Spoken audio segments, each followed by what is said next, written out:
Hello everybody, it looks like I started on time for a change, and I am hopefully succeeding in getting 3 different streams going live at the same time. So, as the subject line implies, it is Colin Kaepernick running for office in you. So why Colin Kaepernick, right? Well, for those of you who may or may not know, he's the football player who hasn't been signed yet, who's taking a knee for civil rights. I mean, let's call it what it is. And that's why he hasn't been signed on either. And I have a problem with that, because the right wing is jumping on this, I don't even know what you want to call it. It's not a bandwagon, false patriotism. That if you don't stand for the flag, you're dishonoring the men and women who served their country, who fought and died for defending that flag. You know, now that I think about what I wanted to do with this stream, I should have brought my uniform with. I'm an NCO in the United States Air Force, ladies and gentlemen. I was honor guard at Little Rock Air Force Base for a period of 4 months, and I've been offered the same position here at Wright-Patterson Air Force Base in Dayton, Ohio. I'm a reservist. I have served my country in the active duty Air Force for 5.5 years, and I will be serving my 8th year this year in November. I have served my country. I have even laid brothers to rest. I just want to paint that picture of a serviceman who has been there and done that. I was a unit deployment monitor for 2 years. I was the one who made sure that those boys and girls could go overseas, that they were qualified and ready to go overseas, that they were doing everything in their power to make it over there so that you guys could sit home and watch football. And apparently condemn a man for standing up for civil rights. I don't know if you kind of get where my stances are on this just yet, but I support Colin Kaepernick. I don't support him as a congressional candidate. I don't support him as the former candidate for DNC chair or as the CEO and founder of Our Voice. I support him as an American citizen, someone who is standing up for civil liberties because he's in a position to do good, to make that message heard, and no one can take that away from him. A football player, some may argue he's good, some may argue he's bad, but a football player nevertheless, an athlete, just an athlete who's being paid millions of dollars to entertain you on a Sunday night, took a knee against police brutality and the violent deaths of black men, women, and indeed children. He's being ridiculed for that. Martin Luther King Jr. was also ridiculed. Rosa Parks, Malcolm X. There are great names in our nation's history books that were ridiculed for far, far less. If Martin Luther King Jr. were alive today, he would weep because his dreams still hadn't been realized. When Colin Kaepernick still has to take a knee to bring attention to violence and crime and hate against black people, against the entire African American community, where children are being murdered and let off scot-free, their murderers, I should say, are being let off scot-free. Police officers, law enforcement, the men and women who are supposed to protect and to serve their communities are getting away with murder. Not abuse of a power, which that is. Not something harassment. No. Murder. And based around a hate crime. And this is why we can stipulate and suggest, or even insinuate, that it is a hate crime. We have seen multiple occasions where law enforcement show extreme restraint among white offenders and assailants who are actively engaged in violence. Oh, sure, there are exceptions to the rule, such as the nurse who was basically manhandled and brutalized by an officer because she refused to break the law and violate a patient's rights. That's not right. But there are worse things, are there not?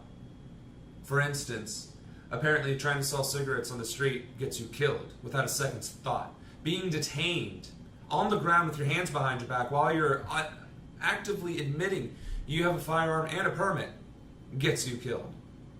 Being on your back lying down, hands raised in the air, trying to help an autistic child gets you killed. A child playing with a BB gun gets you killed. Wearing a hoodie at night with Skittles and Arizona iced tea walking home in your neighborhood gets you killed. Granted, that situation wasn't law enforcement. A broken taillight apparently gets you killed, and having even the smell of marijuana is enough to justify murder and violent actions on behalf of a police officer.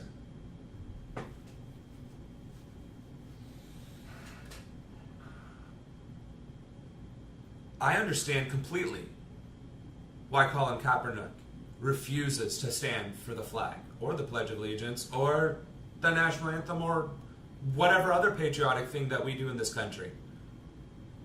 That's his right.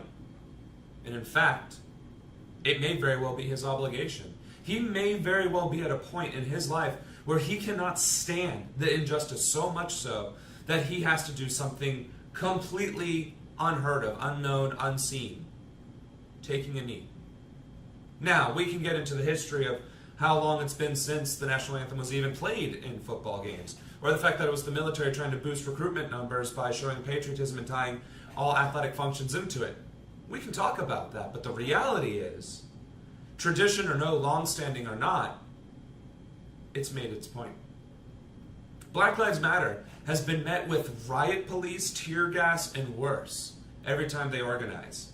During the Ferguson march, rally, riot, whatever you want to call it, most of it, 99% of it was peaceful. Yeah, there were the looters, yeah, there were the angry people, but wouldn't you be angry if your loved one, if your friend or neighbor was murdered in cold blood by the very men and women who were supposed to protect you?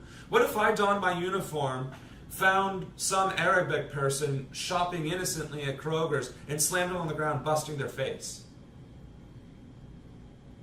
Would you not be appalled by my actions? Would you not be angry at the United States Air Force?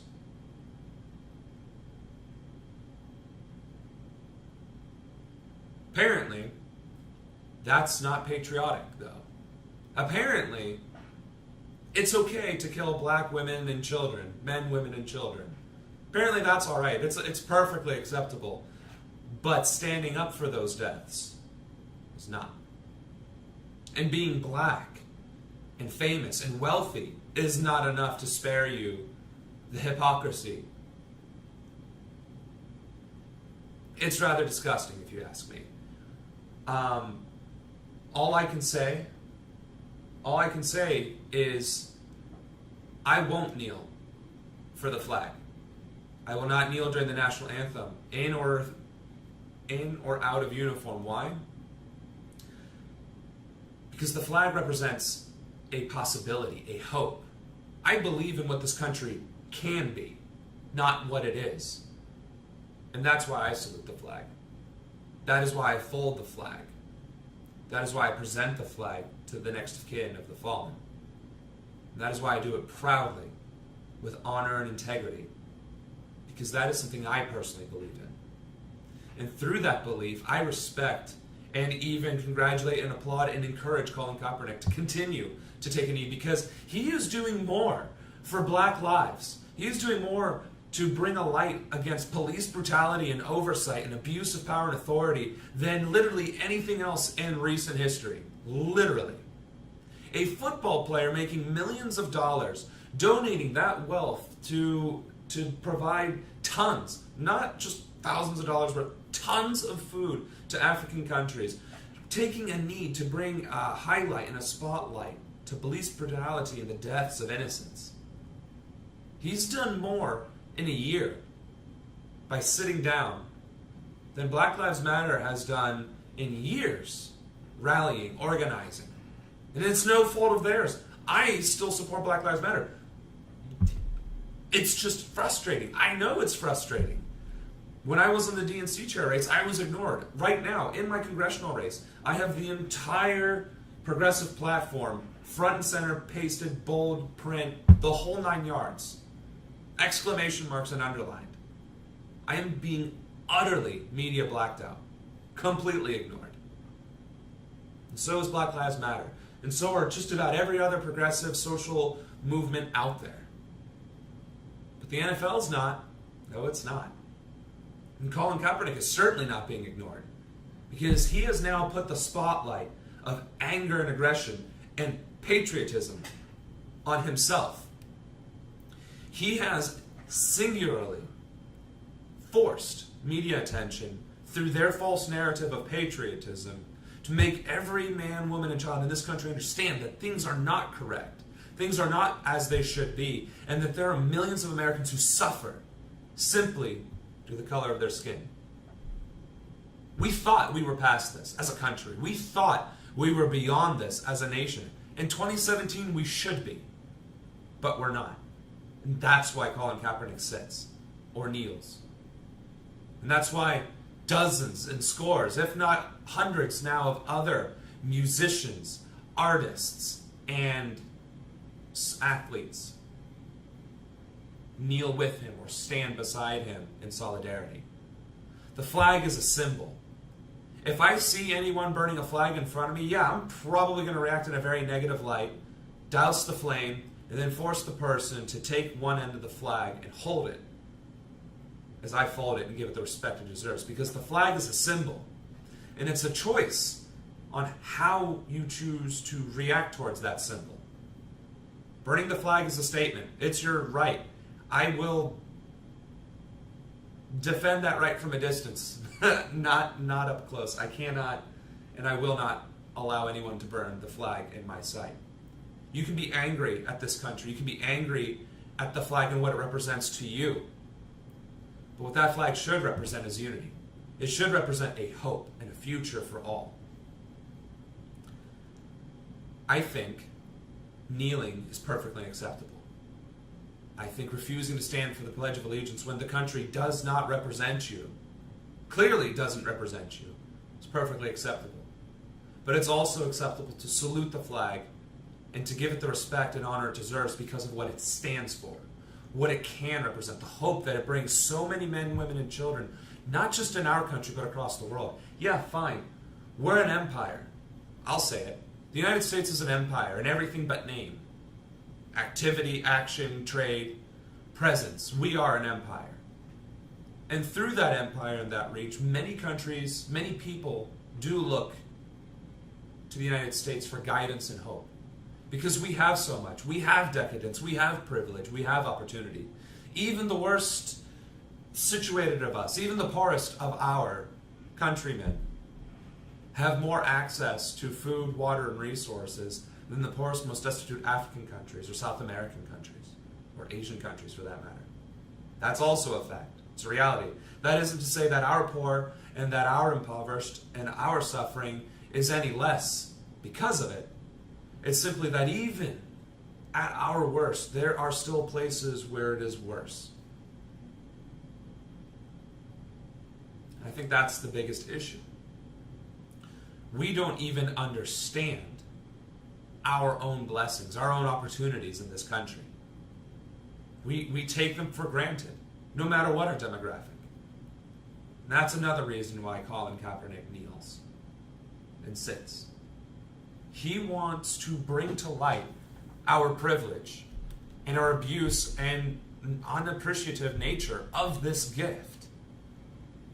Yeah, sure, the racism is there too. He wants to absolutely stamp that out. But there's a bigger picture. I see it. Many of my servicemen see it.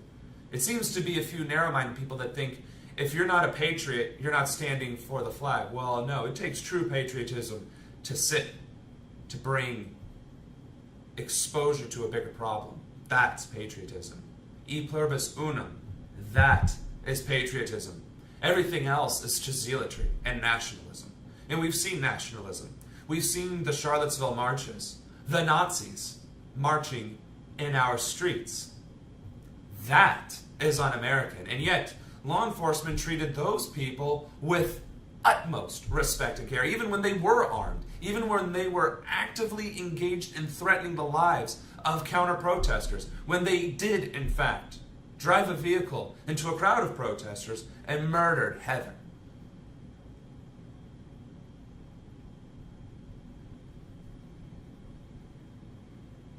Police stand by and abide by orders to stand down from whoever.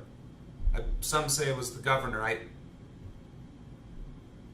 They obey those orders to stand down against Nazis, against the Klan, against white supremacists. But they show up in full force and riot gear with tanks and more against a Black Lives Matter march. Yeah, there's a problem in our country. There absolutely is a problem in our country. Racism is alive and well, and many people want to lay that at Obama's feet. That's your prerogative. I think the fact that an entire nation turned a blind eye, and an entire news organization turned a blind eye to effigies being burned of Obama, having him being lynched on Halloween as decoration, and that being lauded among certain conservative circles, says a lot more about the racism and what's causing it, and where it's been this entire time, rather than the man they wish to blame. In fact, let's continue looking at the state of our nation, of our social justice. What kind of rhetoric brought the current president to office? Was it that of unity? Was it that of bringing social works to the public eye, as in healthcare and education? Was it about uplifting the impoverished and helping those that are disenfranchised?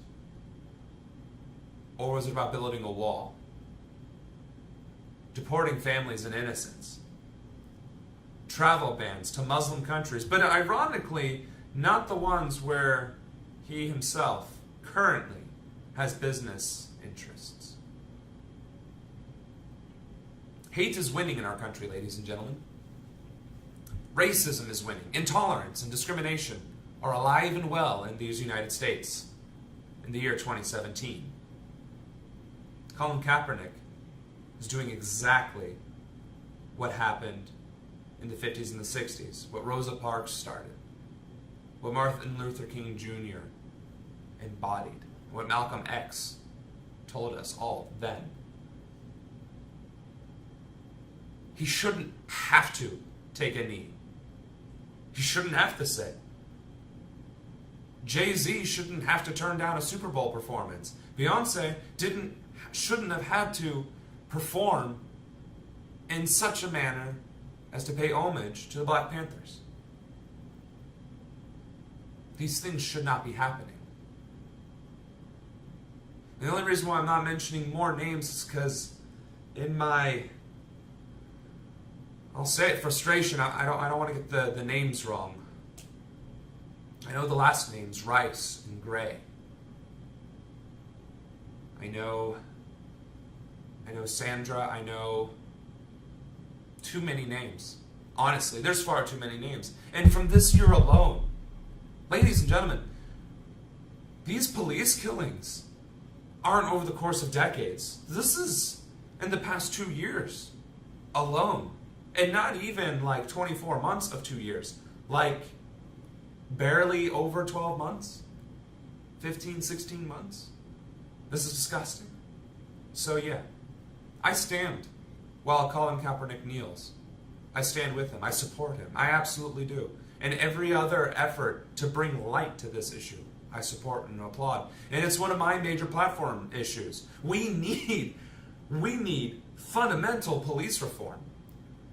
And we also need to stop investing all of our local municipal funds into increasing our law enforcement, because all you're doing is creating a demand for law enforcement to exist. Meaning you have to pass laws where things that were legal are now crimes, or crimes that currently exist become worse and worse and worse, so that the means and the justification of enforcing them increase. Bonds are continuing to rise. Tickets are continuing to rise and increase in frequency as well as in cost, to the point where people are facing jail time for going 56 and a 50, when it costs several $1 million to have 50 police officers in a town of 19,000 people? Really? We're that much of a corrupt and criminal society? Newsflash to whoever's watching and whoever may watch. Crime in this country is at an all-time low. And it has been. Murder, rape, theft, armed robbery, violent crimes, all of it is at an all-time low. Do these things still happen? Absolutely. Do they still need to be addressed? You damn well better believe it. But if we have all this law enforcement, why is the war on drugs not won? Why are we not victorious? The DEA is larger and stronger than it's ever been. TSA has completely entrenched itself in our travels. Are we safer? I mean, do we really need to harass grandma during the metal detector and basically grope her? Is she really that much of a threat? Do black people really need to question whether or not this traffic incident will be their last? Do Hispanic people? Do Islamic people? Do people who are not white seriously have to live in fear that any interaction with their law enforcement could be their last? And if so, why do we, as a country and a society, find that acceptable? Why do we tolerate the fact that some portion of our country, I'll say at least half of our country, is minorities, the different segments of minorities, right? Why do we, white people, the majority, find it palatable that a black person, a Hispanic person, an Asian person, an Islamic person, a person other than porcelain white, may or may not die at the hands of a police officer because they didn't listen? Really? Comply or die? Obedience or death? That is your argument. Well, if he had just listened to the officer, really? Because I've seen several instances where an officer just unloaded a clip into the person before they even had a chance to react. Or that a door was open and the officer was already attacking the person inside.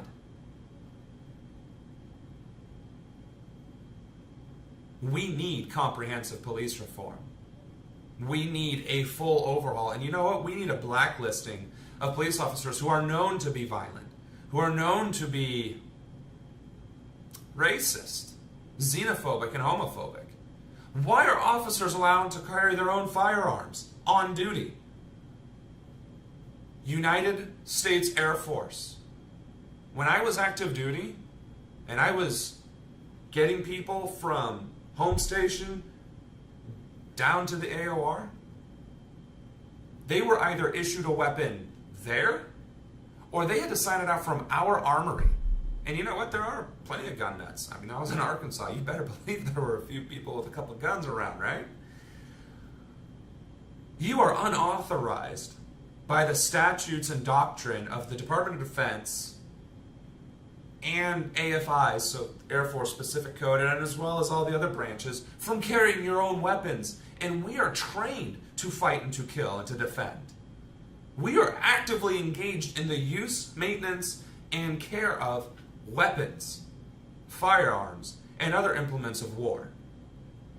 And we are not allowed to take our own stuff. So a police officer who will probably in their entire career never ever have to discharge their weapon unless something crazy happens. They're allowed to bring on their own AR-15s, their own handguns, their own what have you.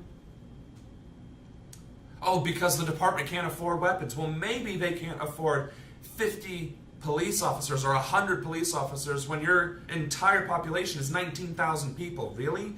You need, what are the statistics on that? 4 cops per 1,000 people? Really? Considering crime is less than 1% of any given population? What's 1% of 19,000? Well, 190. You need 100 people to police 190? 1 for 2? May as well go for broke. May as well give everybody with a pulse a badge and a gun, call them cops, and let them run around.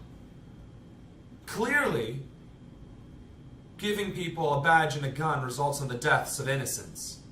It results in children in high schools being slammed in the classroom for talking back. Newsflash, I don't know if anybody knows this, and this may come as a shock to many people.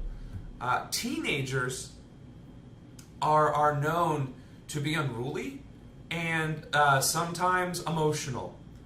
I think it has to do with chemical something or another, and hormones or something.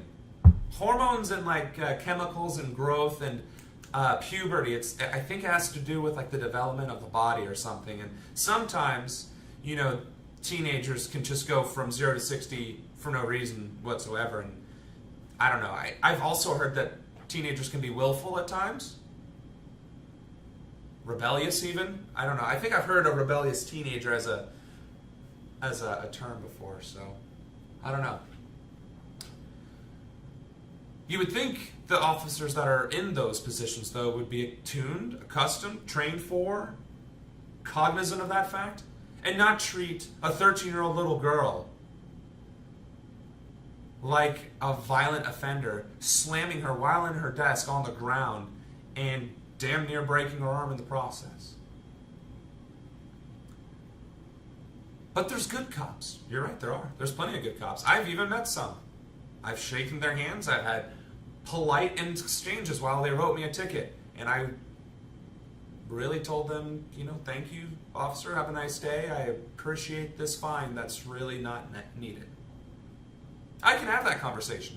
And I can have that conversation with the full surety that I will emerge from it unscathed, unharmed, unmolested, and alive. When I was in high school, I could have done the same exact thing. In fact, I could have probably done everything short of actually bringing a weapon into school and still not been accosted. And in fact, there have been school shootings by white males where they were taken out alive. People actively engaged in murder and violence who happen to be white are treated with more dignity and respect than any person of color that is actually innocent. I believe there was another instance.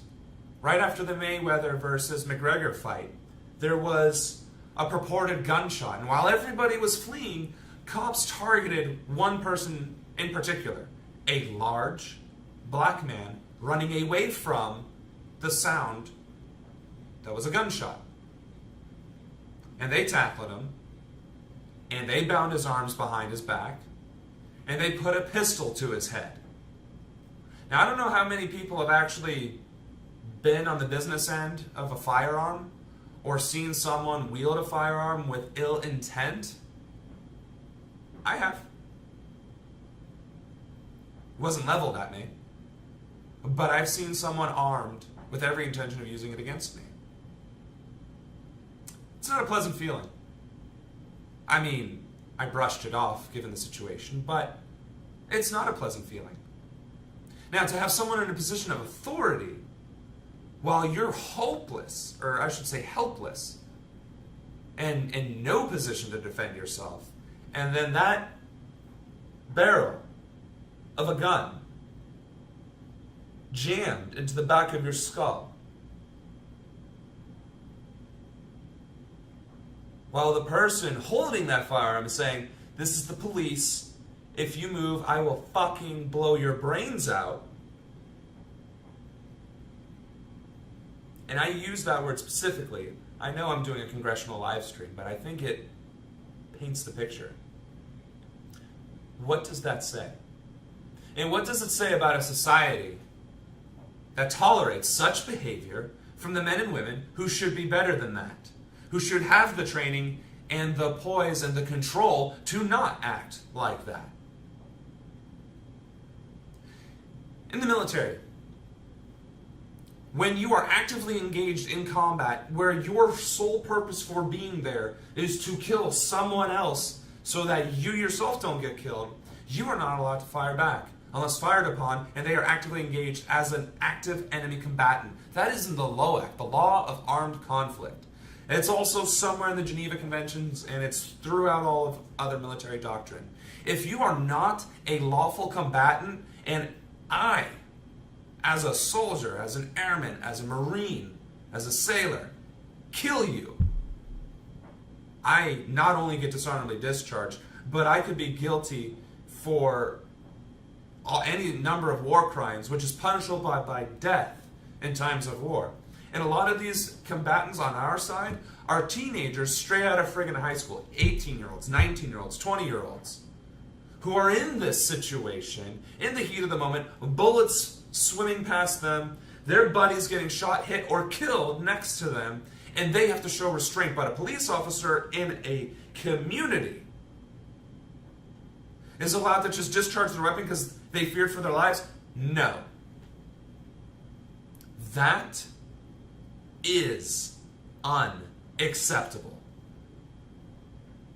And if that costs me the entire conservative vote in my district, then so be it. If that brings the ire and rage and animosity of the Fraternal Order of Police upon my doorstep, so be it. And if that means I start getting harassed more often on the highway or on the roads because they somehow got wind of this, so be it. Because guess what? I'm going to start live streaming any single reaction I have with law enforcement because it is not acceptable.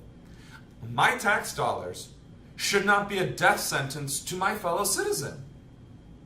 And my tax dollars sure as hell aren't being put to use sitting on the side of a highway catching speeders on their way to work?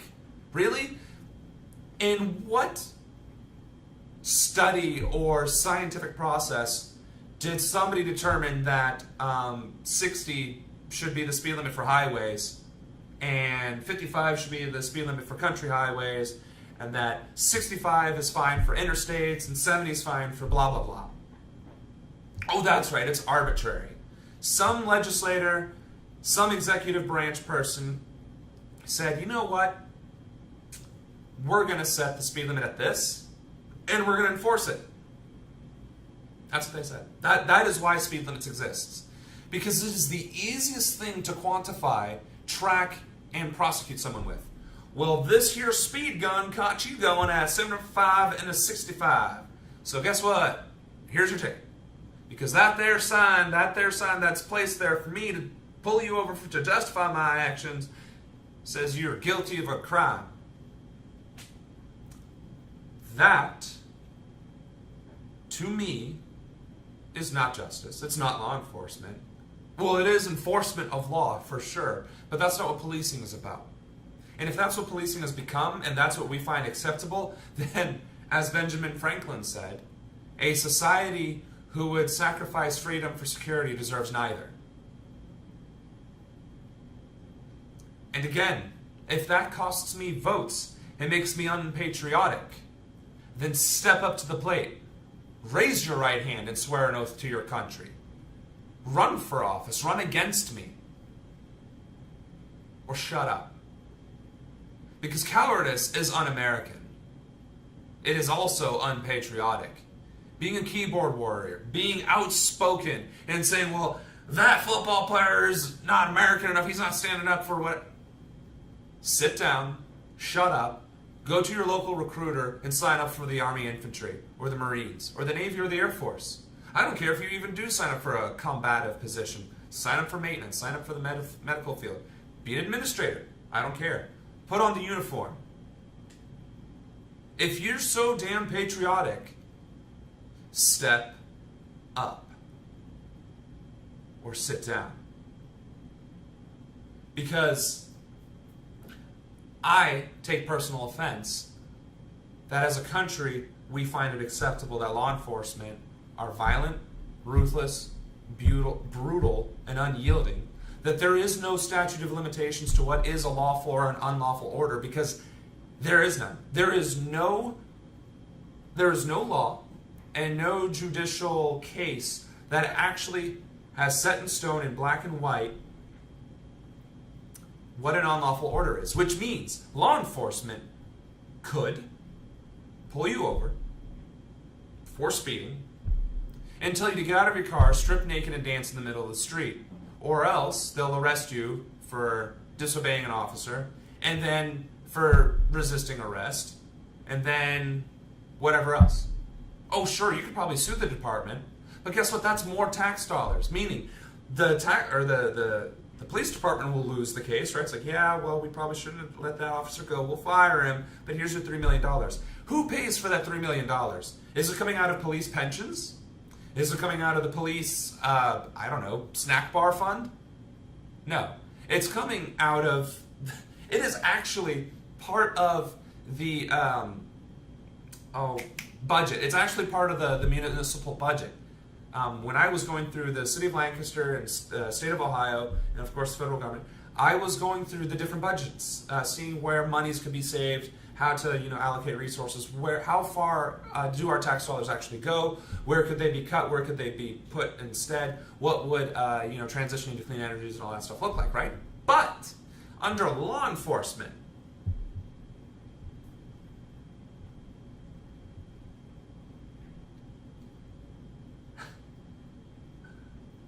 there's actually a budget line item for payouts. The word of what that's actually called is eluding me at the moment. Settlements. Sorry. There's a budget line item for settlements under law enforcement. Gee, you think you could save hundreds of millions of dollars across the country, billions probably, if you just didn't hire thugs and give them guns and badges? Solves a lot of problems, if you ask me. Or if you actually instilled discipline in their ranks and held them to a higher standard. Not, oh, I fear for my life. That's not discipline.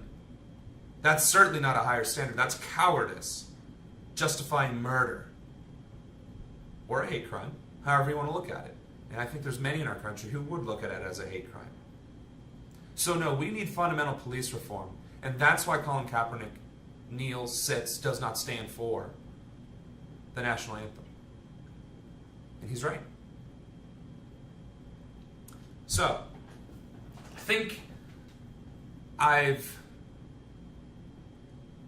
given pretty good overview of the issue and where I stand on it. So the next part was running for office. I was a little brazen a moment ago saying either step up or sit down, step up, shut up kind of thing. But what does running for office mean, right? Is it doing live streams on a Sunday evening? Is it, I don't know, having smear articles written about you and, having your own hate club? No, running for office is actually, it's actually quite mundane. It's not that it is a difficult process, it's that it is difficult to carry out and see through. It's simple. It's basically like starting your own business for a period of like 6 months or something on average. Depending on what you're running for, it could be anywhere from 18 months, 2 years, something like that, right? 18 months.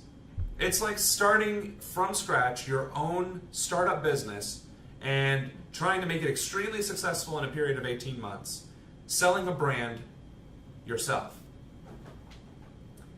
It requires a brand, it requires a presence, reaching out to the community, selling yourself, having a message, a concise message. It's about having resources and materials and a way to find out more about the person. That's it. That is literally it. It involves money, sure. And how do you generate money? Through profit. How do you generate profit? By selling something, and the something is, again, the candidate. Now, whether that's asking for donations, whether that's holding rallies and dinners and whatever, whether it's selling t-shirts and bumper stickers, whatever. The running for office part isn't the difficult part. I could literally sit any one of you down for an afternoon and give you everything you need to know about what parts of a campaign are going to be needed for whatever level of office you run, and have it set up like that. That actually only takes, I don't know, if you're a slow typer, 8 hours. A solid 8 hours to write everything out, build the website, and design a logo and whatever. But running for office is so much more than that. It's about this right here. And it's about this right here.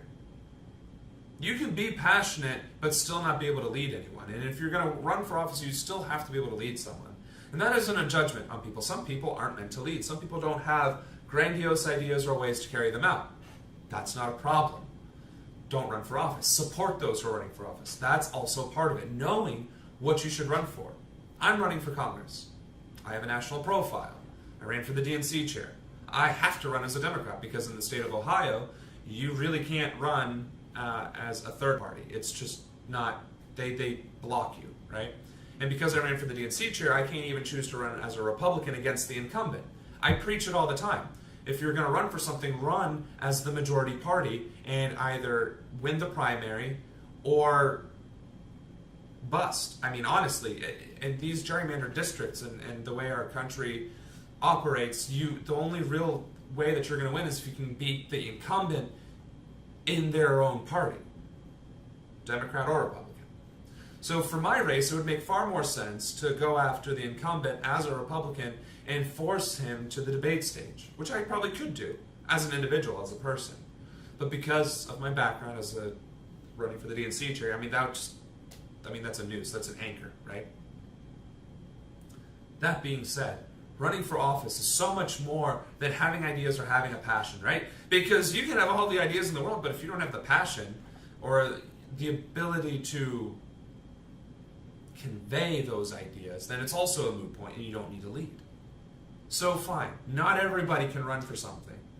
Most people should though. If for no other reason than that just be a contrast and a counterbalance to the one that's already there. We don't want to leave people unchallenged. So, what if you are just running on passion or just on intelligence? What do? You gather a team. You gather as much support as possible. Now, traditionally, that would be your friends and your family. And 99 times out of 100, that's exactly what it'll be. And you go door to door knocking on, it's like, hey, my brother's running, or my sister's running, or my best friend Jimmy from high school way back, he's running for something. And that's how you get the word out. It's literally, that's it, knocking on doors. Having a flyer and knocking on doors. Those are your 2 tickets to victory. Getting interviews, being able to give speeches, going to events, all that other stuff, that's candy, that's icing on the top. But getting your message out there, that is all it takes to win. That is literally all it takes to win. Because if your message resonates with the community and the people that you're talking to, you will win. They will remember that. That's why populism is on the rise. Populism isn't just, this abstract idea. It's about taking care of people. If the majority are successful and if the majority can thrive, then so too will the country and the community or whatever level of office you're running for. And that's usually the message that wins, right? You cater to what people want, to what matters most to them. Not giving platitudes, not lying to them, not just saying what they want to hear, but truly embodying it. That's where the passion comes in. That's where the ideas come into play. Because you're giving truth. You're speaking what hasn't been said. You're conveying that message to them, not just from your mouth, but from your mind and from your heart. That's how you win a campaign. That's how you're supposed to run a campaign. So the you part, where do you come into play? You have to look deep in within yourself. Is the way the country currently stands acceptable to you? If the answer is yes, then you do nothing. Literally. If you are A-okay with the way things are,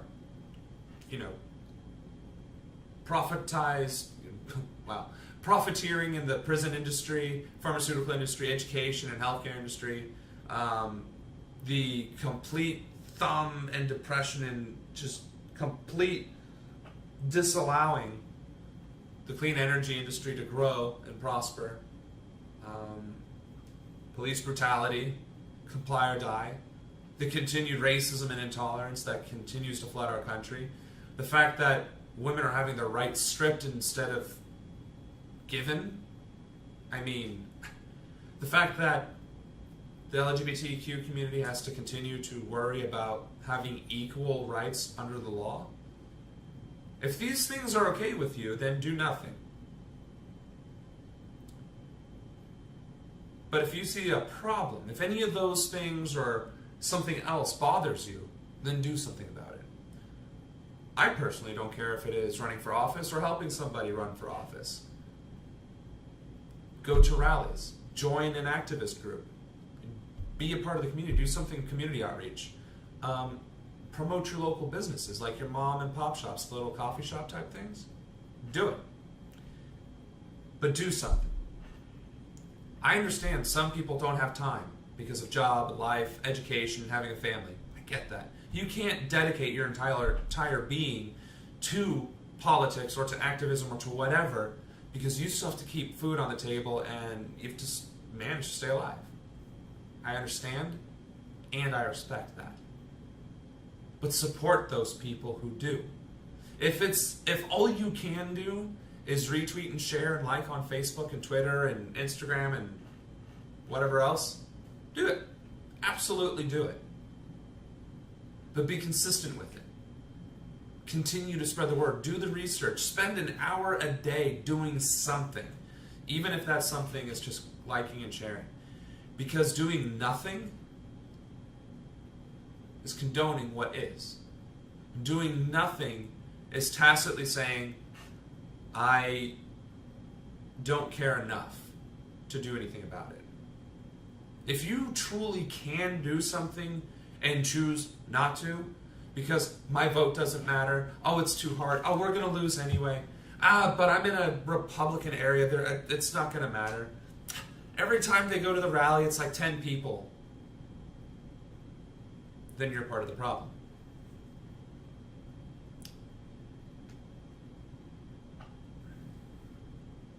Probably shouldn't have paused that long, but I don't really do well with mincing words. If you're not going to address the problem or do something about the problem, then be quiet. Because then you are part of the problem. There's better men with better quotes and more honeyed ways to say it that have said it throughout history. But I'm going to say it bluntly. If you see police brutality and it boils your soul, it fills your stomach with bile, and it just fills your body with rage, and you're silent, then you've just been an accomplice to that continuing. Those cops who watched their fellow officer abuse and manhandle that nurse for refusing to give blood or take the blood of an unconscious patient, those 3 officers are just as guilty of the violence. They didn't step up. They didn't step in. They are bad cops. Cowardice is unpatriotic. Cowardice is un-American. Doing nothing is unacceptable. So people ask all the time, what can I do? The question is, what do you want to do? What are you good at? It's not what can you do, because you can do a bunch of things. And it's not going to be, it's not hard. I mean, it's anything from literally logging on and liking and sharing, to going out and knocking on doors, attending these meetings, participating in the meetings, going to your Democratic Party, running for office. It's any number of things. Sharing an email, whatever, writing a letter, Any of these things are things you can do. That's what you can do. But what are you good at? If you're good at writing, then don't go canvassing. Write letters, write articles, write op-eds. Submit them to Our Voice, submit them to me. I'm happy to share them. If you're good at social media, then don't write. Do social media things. If you're a graphic designer, don't try and come up with financial solutions to the economy. Write memes, or create memes, draw pictures, create logos.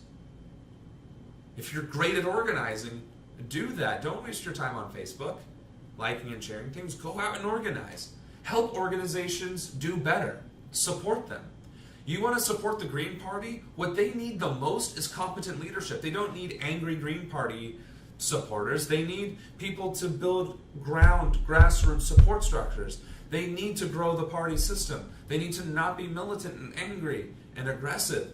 They need to work with their communities. They need to find out who the small businesses are. They need to find out who the elected officials are. They need to start speaking in schools and in universities and going to their churches and being known, making their presence known. The same thing with the Democratic Party. They are losing all across the country because they do not exist in rural America. You can't win if you're not there, right? So if you want to do something, there is a veritable mountain of things that can be done. We don't need more organizations. We don't need more heroes. We don't need more chiefs, right? What we need is people to do the work. We need people to step up and do the work and not just talk about the work.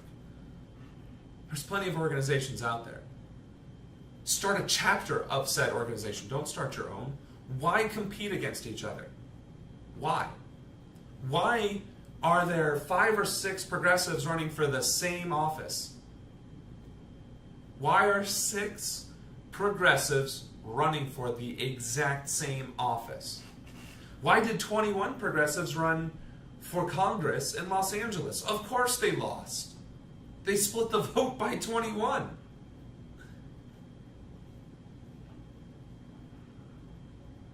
If you want help, if you want guidance, I'm always here.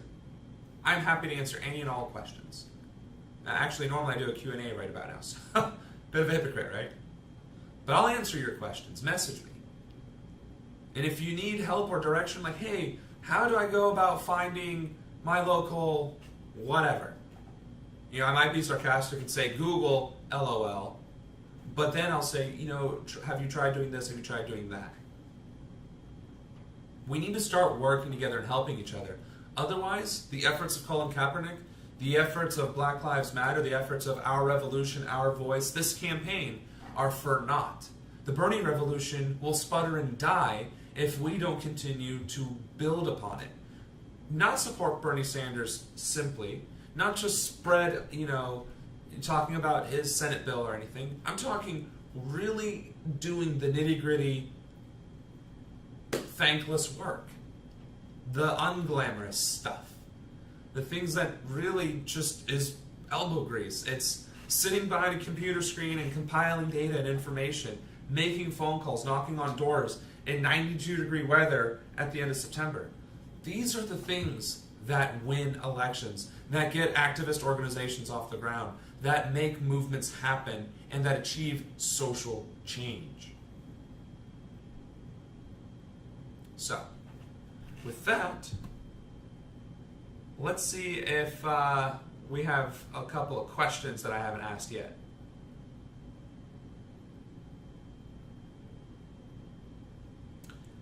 Let's see. Well, I don't see questions. You're right, Jessica. There are many people running for office and involved in their communities. And those persons need to be recognized and they need support. That's what we need more of. Getting involved. And if you see friends and neighbors that are complaining or upset, just talk to them and say, hey, you know, I get it, I'm upset too. Have you heard of, like, I don't know, this local grassroots thing? I don't know, Bernie Kratz of whatever? Like, they're doing a thing this weekend. Like, you want to come with? Or are you active on Facebook and Twitter? Why don't you go to, you know, Bernie Kratz of California, or, you know, Run Tulsi Run, you know, or, you know, Bernie Kratz of Cincinnati. Like, what you're saying, they're talking about too. Maybe, I don't know, maybe there's a couple of neighbors around here that you didn't know of. Maybe we can do something.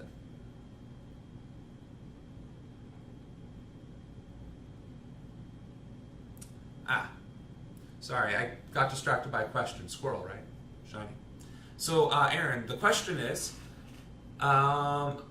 you thought you heard me advocating for populism. Isn't that politically a bad thing? The answer is yes and no.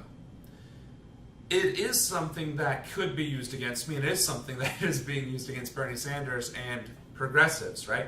Because populism is akin to socialism, and socialism is akin to communism. And those are bad, bad words in the United States of America. But the most popular programs in our country are social programs. Medicare, Medicaid, Social Security, and the military. So, populism is that belief, that political ideology, that the greater good is more important than individuality. Right? And that lifting up people out of poverty is better for a country and an economy because more people will be able to participate in the country and in the economy. So, it's about what message of populism. And Jessica brings up another valid point. Bernie Sanders and Trump were both populist candidates. Bernie was on the social side of uplifting, and Trump was on the populist side of nationalism. Nationalism is absolutely a bad word, but it's often translated into patriotism in our country. And yeah, I will absolutely say that again. Nationalism in our country is too often translated into the word patriotism.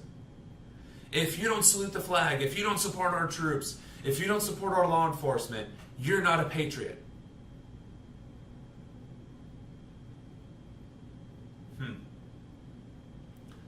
I know other leaders in history and other times in a human civilization where such things have been uttered. Usually it didn't end well for those countries and in those epochs in time. So, populism in of itself is not a bad thing, and it's certainly not a noose around my neck, and it's actually, even if it were, it would be one that I wear proudly because, quite frankly, it's what's needed.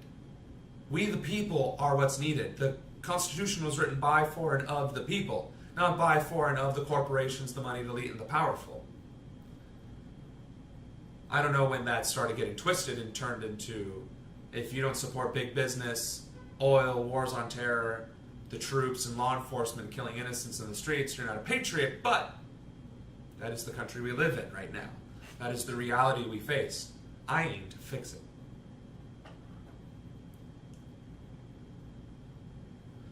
Right, Robin Bennett, you bring up another point. We are a capitalistic social democratic system. Well, really and truly, we're more of an oligarchy at this point and a crony capitalist economic structure. A true capitalism would actually implement a minimum wage that's tied into the profits of a corporation or a wage cap that rises with. And that's what we had for decades. A true capitalism would also tie in profit sharing. Now, how those things got turned into socialism is beyond me, because the whole point of a business is to reinvest your profits and your success into your business so it can be that much more. That's why the 94% tax rate in the 50s by Eisenhower was so successful. It was the precursor to the FDR process, New Deal, that allowed the middle class to emerge for the first time ever in human civilization. And ever since, the moneyed elites and the powerful have been trying to undo that Pandora's box ever since. So, true capitalism, and I'm going to emphasize true in that, true capitalism is social democratic capitalism. I don't know, these terms get basically making money so that you can give money to people that work for you is exactly the way things are supposed to work. That is trickle-down economics. That has never once been practiced in our country at scale. Now, granted, there are companies who do, in fact, do that to a greater or lesser degree. I don't think there is any singular company, though, not Costco, not Google, Facebook, whatever, not any of these companies truly give a profit-sharing mechanism, as in 50% of profits get redistributed into the workforce. That is what capitalism should be, but it isn't, and that is what we should strive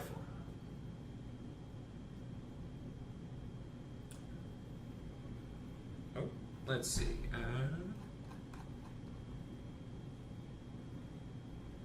So Roger Flanagan, pretty hard to find things to do here. Pretty progressive area, and Tammy Duckworth is... Oh, wow, well... Hey, Roger. What I would suggest doing is kicking back, relaxing, cracking open a cold one, and enjoying a brewski with me, all right? No, but seriously, if you are in a progressive community, if it's actually like working where you're at, then help those areas that are still suffering. And let's just say it's a large area, like miles and miles is actually just going great, right? Because congressional districts tend to do that, right? Go online and advocate for other candidates, advocate for other initiatives and other organizations. Help others achieve the same semblance of peace and prosperity that you yourself experience. If this may sound cliche, and some of you may think this is fake. I left active duty not just because of the government shutdown, or not just because I wanted to get into politics to fix the problem, but because it felt wrong for me to have so much readily accessible and so much available to me while I knew for a fact the rest of my country was suffering. I wanted for nothing. In fact, I had a ludicrous amount of just throwaway money every paycheck. I mean, you don't just go out and buy Warhammer 40K on a whim. You don't invest in Magic the Gathering for nothing. You don't have a PlayStation 4 and 3 and an entire, catalog of video games just because, right? That takes an investment. That requires having a stability and a financial income. I felt wrong that I had that while serving my country and not really affecting any sort of real change while there was all these things happening, while these things continue to happen. Am I a martyr? Absolutely not. Am I a saint? God, no. But it's not right to me that if I am able to do something that I choose to ignore it and do nothing. I left active duty because I had to in order to run for office, but also because if I am in a position to do something, I should. That's how I was raised. That's the kind of person I am, whether you choose to believe that or not. Whether the haters, I don't like that word. Whether the people who choose to be vocal about their displeasure in my actions and activities agree or disagree. That's why I fight. And I have the means to fight. I have the opportunity to fight. I have the resources at my disposal to make my voice heard so other voices can be heard. I'm taking my 30 seconds of fame and I'm trying to build something out of it that'll benefit the rest of you. I'm running for Congress so that I can be your voice in Capitol Hill and shut down the depravity that comes out of Paul Ryan's mouth and others. That's why I constantly share other candidates' information. Why I have no qualms about endorsing. Why I'm trying to get people to work together instead of against each other. These are the things we need to do if we are to succeed. So, I think that pretty much wraps it up. I hope I answered everybody's questions. That you enjoyed this live stream. There's been quite a bit of interaction today. I like it. I'm getting better with the whole getting cameras going. But yeah, next week I'll be back. I hope you guys are too, and enjoy the rest of your weekend. I hope you've enjoyed. Oh. And thank you for watching.